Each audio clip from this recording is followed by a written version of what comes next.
शब्द के अलावा चित्रों पर भी बात। वैसे तो शब्द ही अपने आप में चित्र के जैसे ही है। रेखा चित्र मेरा एक शौक है। मैं कहानी का कवर जो है नीरज जी के कहने पर बनाया, क्योंकि मैंने जो अभी इन दिनों प्रसिद्ध चित्रकार हैं उन सबसे मैंने बात किया, तो सबकी अपनी अपनी व्यस्तताएं थी। उन दिनों शादियों का सीजन था, किसी के घर में किसी की शादी, किसी का, और बीमारियों का भी दौर था, और काफी हद तक त्रासदी मृत्यु की भी थी।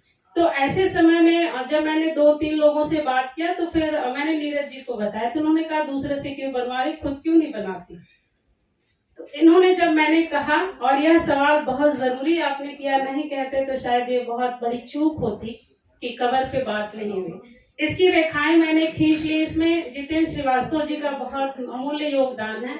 2 मट्ठी बालू की जगह इन्होंने मुझे 1 बोरी बालू उपलब्ध कराए थे, जिस पर मैंने अभी बालू कथा नाम से एक बेहतरीन कहानी लिखी है। बेहतरीन इसलिए कह रही हूँ कि वो शायद इनसे भी थोड़ी आगे की कहानी, मैंने उसमें एक नया प्रयोग किया, एक नया शैली लिया है जो 18वीं शताब्दी में कहीं मृत शैया पर पड़ी हुई है।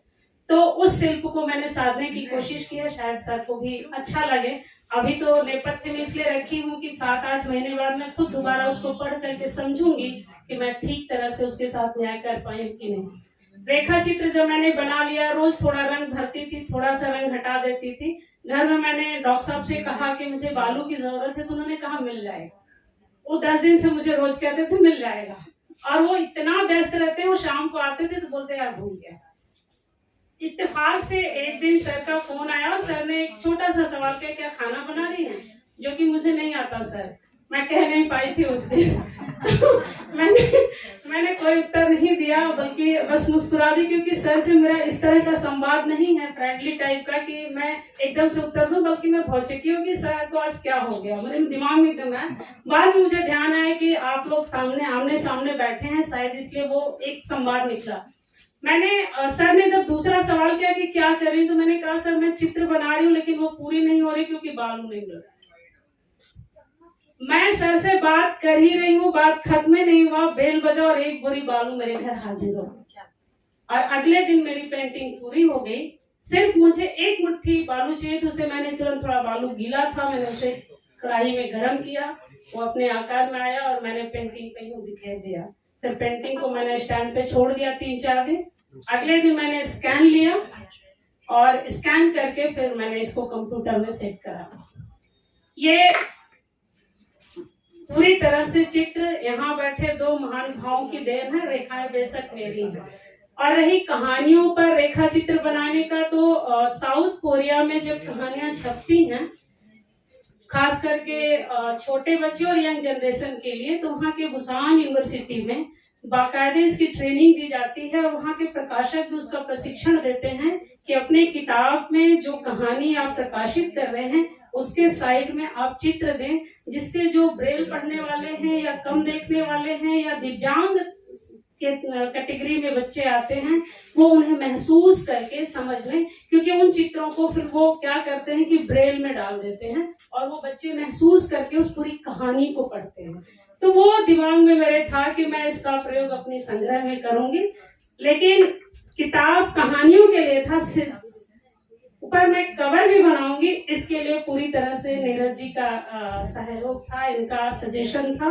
और मुझे कैसा चित्र चाहिए था, दिमाग में सेट था कि एक लड़की है और 2 धाराओं के बीच में खड़ी है, और 2 संस्कृतियों के बीच में खड़ी है। एक तरफ मस्जिद है, दूसरी तरफ उनका चर्च है, और दोनों के बीच में एक लड़की है, और दोनों संस्कृतियों के नदी के जो प्रवाह हैं, उनके रेत को जो कहीं लाल हैं कहीं काले हैं, उन्हें जोड़ने की कोशिश कर रहे हैं। दिमाग में सेट था, बनाना आसान था, बस प्रक्रियाओं में समय लगा था।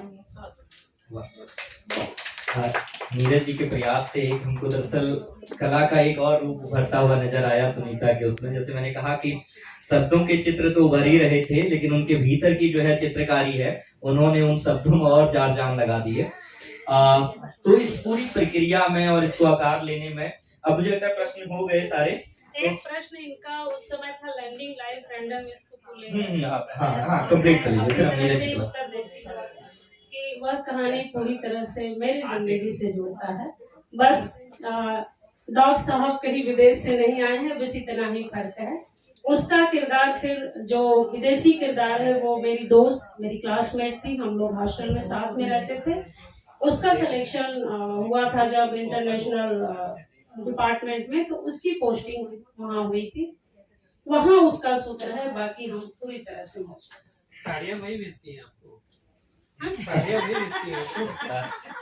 जो चमकाती रहती है फेसबुक पे, आपकी साड़ी कोरिया से आई है। नहीं भाई, साड़ियाँ मुझे पूरे देश से आती हैं। सार्वभौमिक है मामला। तो हम लोग ग्लोबल हैं, अब ग्लोबल समय में काहे देश को बांटना, सब जगह आजकल मिल जाते हैं, लेकिन हाँ वो स्पेशली तो उधर से। मुझे लगता है इसका उत्तर सुनीता पहले भी दे ही चुकी थी कि भाई वो अपनी कहानियों में लगातार मौजूद हैं। हाँ, मैं इसको बिल्कुल नकारूंगी नहीं। मैंने देखा है कि राइटर आमतौर पर लिखने के बाद कहते हैं कि नहीं मैं नहीं हूँ, मैं अपनी किताब में 100% हूँ, हर रूप में हूँ। और आप लोगों ने एक पैटर्न भी नोट किया होगा कि मेरे किरदारों के नाम मैंने सोच समझ के बहुत दिमाग से रखा है, और ज्यादातर के नाम क से शुरू होते हैं।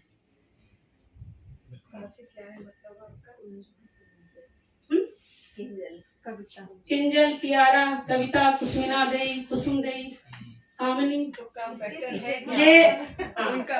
ये नहीं, मेरा नाम नहीं है। इसे आकाशवाणी में जब मैं कैंपेनिंग का मेरा जॉब था स्टार्टिंग में मेरी लाइफ के, तो वहाँ पे मेरे नाम सुनीता नाम से ऑलरेडी कोई और भी थी, तो उन्होंने कहा तुम्हारे पे सुनीता सूट नहीं करता, तो मुझे थोड़ा सा अटपटा लगा था। लेकिन चूंकि मैंने अपना नाम खुद रखा है, तो मुझे अपना नाम सबसे अजीज है। मैंने अपना नाम स्कूल में खुद सुनीता रखा था, मेरे पिताजी ने तो राम मूर्ति सिंह रखा था, मैंने उसको तुरंत बदल दिया। जैसे वो ऐसे घूमे होंगे, मैंने उसको चेंज कर दिया। मैंने कहा नहीं, राम मूर्ति सिंह क्या होता है।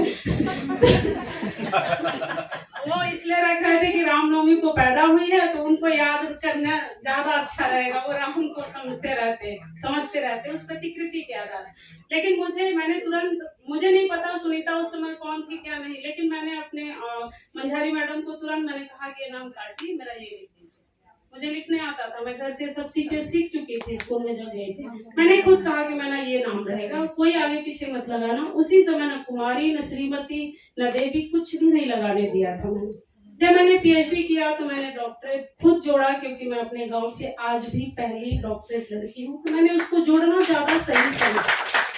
और मेरे घर में भी मैं कोशिश कर रही हूँ कि लोग पढ़ ले, डॉक्टरेट हो जाए, लेकिन शायद सबकी अपनी अपनी प्रकृति होती है और ईश्वर की देन भी होती होगी। तो किरदार में होना, इस बात को स्वीकारना चाहिए लेखक को, क्योंकि कोई भी लेखक जो होता है उसका दृष्टिकोण भले कहीं से टकराता हो, यथार्थ होता है। जैसे रेत में रूह की जब बात हो रही थी तो विस्थापन पे बात आकर अटक गई थी, लेकिन विस्थापन से ज्यादा उसमें एक धर्म का बीजा लेकर आकर के बचे रहने की समस्या भी है कि हम पाकिस्तान में मारे जा सकते हैं, लेकिन यहाँ हम सुरक्षित रहेंगे। एक सुरक्षा बोध है, भले नागरिकता का संघर्ष और प्रश्न है। दूसरा एक मुद्दा और उसमें आकर के जुड़ता है कि उन्हें नागरिकता क्यों चाहिए, ताकि उनका वीजा खत्म होने के बाद उन्हें खदेड़ा न जाए और वहां जाके मरना न पड़े। तो ये एक बड़ी जटिल समस्या है। सर ने तो कोट कर दिया था कि मैंने एक सवाल उठाने की कोशिश की है, तो अपनी कहानी में पूरी तरह से मौजूद हूँ। अगर जो मुझे बहुत करीब से जानते होंगे वो पूरी तरह से कहेंगे सुनीता है, और नहीं जानते होंगे तो कल्पना के लिए पूरा आकाश खुला है और धरती खाली है। नहीं, मुझे लगता है कि जो उन कहानियों को भी थोड़ा करीब से पढ़ेगा तो वो समझ जाएगा कि उसमें लेखिका लगातार जो है वो मौजूद है करके। तो और कोई प्रश्न किसी का? और तो कोई प्रश्न नहीं है। उसे सुनीता जो है हाँ। वो हिंदी के सबसे समर्थ पात्रों में से एक है। ज्ञानेंद्र का उपन्यास है और सबसे समर्थ हिंदी के जो पात्र, महिला पात्र हैं, उनमें से एक है सुनीता। तो नीरज जी से मैं चाहता हूँ कि वो कुछ बात इसके संदर्भ में अपनी बात रखना चाहें। तो नीरज जी आप अपनी बात